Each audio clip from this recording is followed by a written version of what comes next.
Ti perlok niat nginyape ya gani kacing tho ka bas Malaysia bat kadai hiru basya ka ba ongkum ne ladon bakli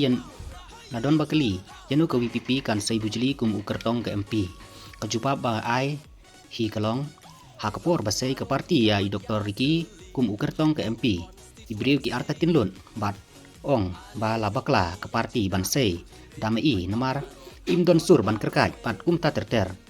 don lay kaway kru kan thay ka boong i Dr. Ricky in chulay katamaw henry ngipen job i namar ngi syanya tali ha ka parti ba kala saya i bat menta ka kantiru ngin syanya ha ka parti bat ngam artatin ba kin mi bunmut ki Dr.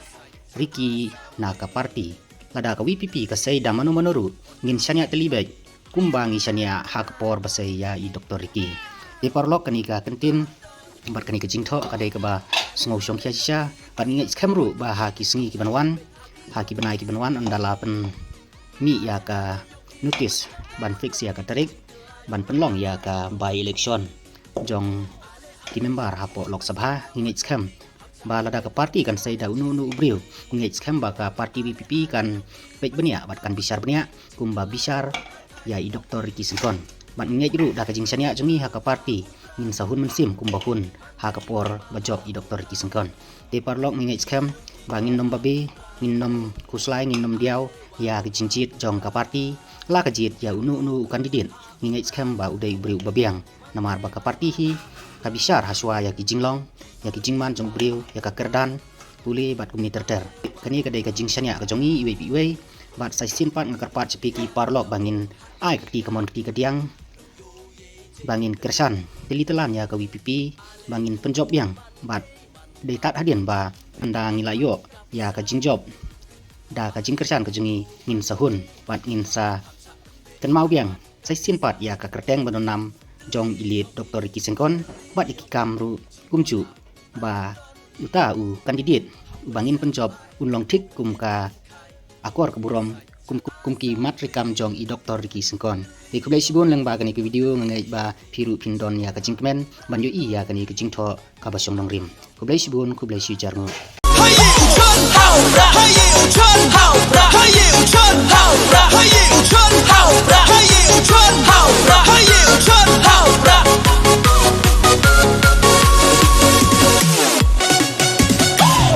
Waro ya ya seli hapo constituency ale yogi ya jeda utumbe bai ba waro hakrot hamswe ale yogi ya jeda utumbe bai ba waro hakrot hamswe deli yogi chibot ha pra don ni hamben sep ai tok yin ben kai yogu ya sai cha assembly deli yogi chibot ha pra don ni angka buhor pra don ni ale yogi bas kam kawut yogi ham cha ben bet hagi rong chi si ale yogi bas kam kawut yogi jing kelayo wan ha than yogi ale yogi